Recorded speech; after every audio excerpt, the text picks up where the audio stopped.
Welcome to The Real Brian Show. Oh, this is so exciting. We're on video for the first time in a couple of years here. Oh, hello there. For those of you listening right now, you need to get onto the YouTube channel and check it out right now. YouTube.com/TheRealBrian, or, links are in the show notes if you actually read those and all that. But I decided it was time. It's been a few years. We've been trying to do this. In fact, The Flash was supposed to join me. We were going to do a normal episode today. We were going to do a full video episode. I was really excited about that. Unfortunately, he just lost his second cat, and that's 2 cats in this year alone.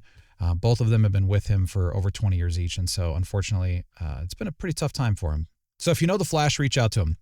This episode is dedicated to you, Flash, and to Siber and Suma.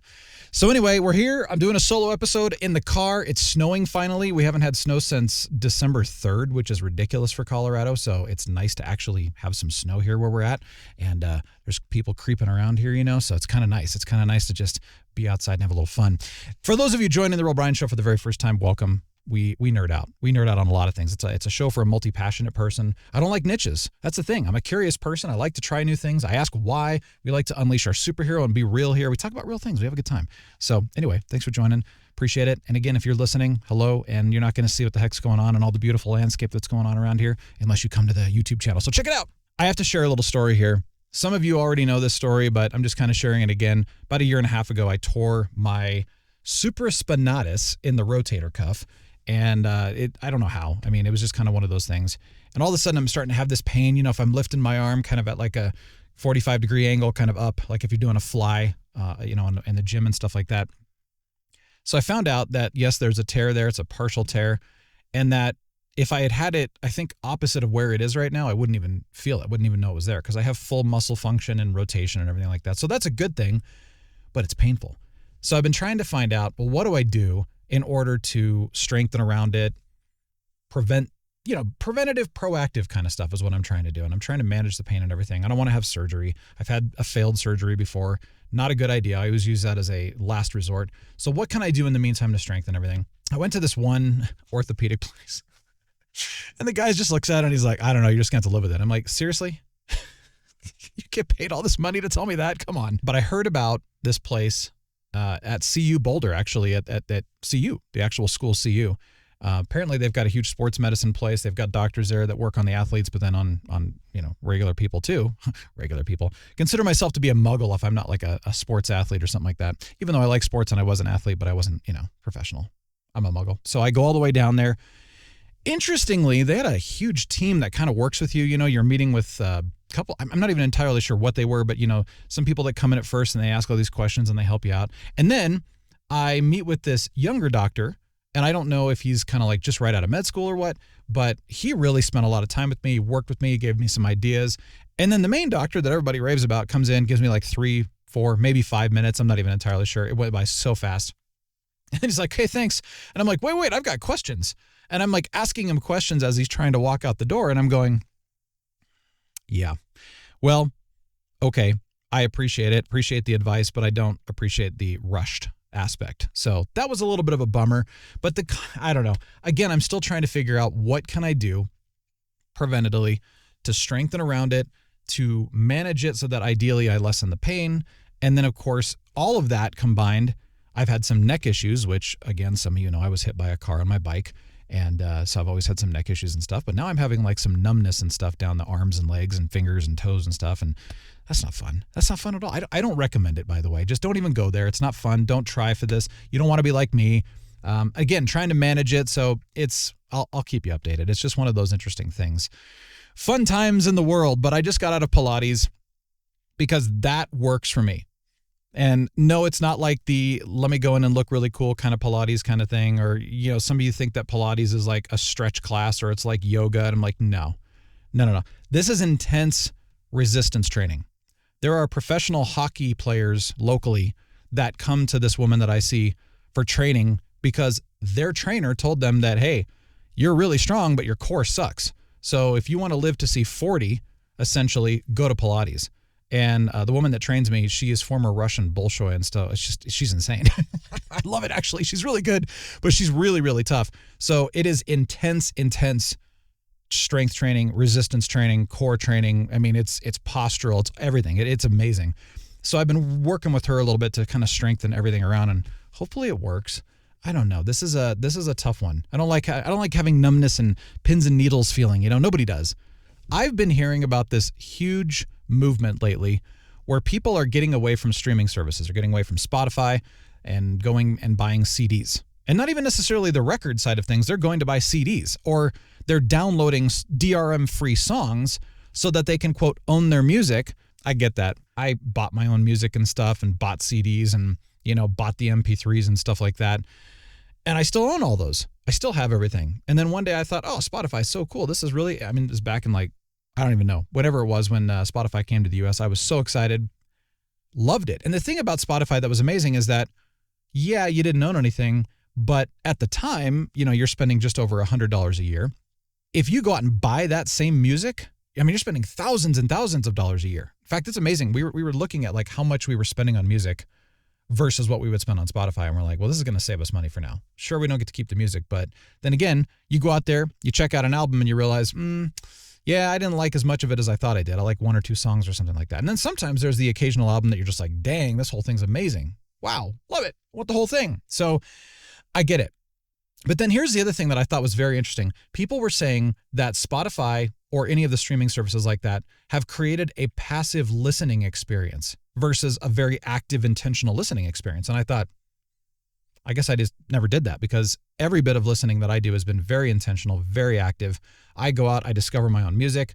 Yeah, Spotify gives me suggestions, but I'm actively going out and looking for new artists, and I'm looking for, are there any new albums, any new songs from certain artists? So I'm using their algorithm, which I don't think is very good anymore, but I'm also going out and actively looking for things, and, word of mouth, that kind of thing. So for me, and then when I'm listening to music, even when I'm working, it's still a very active experience for me. I'm like, oh, I love this song, and I get distracted, So that's kind of me. But I understand that if somebody's just kind of using Spotify as kind of this, just turn it on and, you're not even really paying attention to what's going on. Okay, I can get that. I can understand that. But anyway, I'm just kind of curious to know how that's going. And the same thing with movies and TV shows and stuff like that. People are getting away from, the Netflix and the Disney Pluses and all that. And they're going now to buying actual DVDs again and whatever, whatever's out there. So my first question is, this is the curiosity of me, is this a fad? Are people just going to go like, oh my gosh, this is so novel. I get to, buy DVDs, and, oh, I'm going to go buy a VCR, and I'm going to get VHSs, and, oh, this is so much fun rewinding the VHS. Yeah, for the first 10 times it's fun. Then it's not. Oh, I got to manually scan the VHS because it's got the lines in it. What am I supposed to do, Again, it's fun a few times. It's novel for a few times, and then it becomes frustrating. So then you start to look at this growing collection that's on your shelf of DVDs and CDs and all the stuff, the VHSs and stuff. And again, it looks cool. It's kind of fun actually to say, hey, look, let me show off my collection. But again, where does it stop? Where does the clutter become a problem? Where does this, those are the questions. So I'm legitimately curious, having lived through both sides of things now. I grew up with the physical media and also the digital media. I feel like a lot of people now getting into this physical media thing, either they never grew up with physical media, they only grew up with digital media, or maybe they were too young to remember it. I'm not sure. Or maybe they just kind of say, hey, you know what? I'm going back to a simpler time of life because it's just overwhelming. The digital side of things is just overwhelming. Social media is overwhelming. There's just too much getting thrown at us, and we're overwhelmed and we're anxious. I get it. I totally get it. So there is something to be said about simpler days in that sense. Not to say better days, but simpler days. So I'm kind of curious to know, are you in on that movement right now? Do you kind of wish you could just get rid of all the subscriptions? Because yeah, let's face it, all of the streaming services, it was supposed to be freedom, the streaming services. And that was 10 years ago. And now here we are 10 years later, it's not freedom anymore. It's more expensive than cable. It's ridiculous. So now you have to ask, are you going to cut the freedom, cut the streaming services, and then go back out and buy the digital media? What are you going to do with that? So I don't know. I'm just kind of curious to know if this is something that we see happening for the long term, or if this is a fad, why you would even consider doing something like this.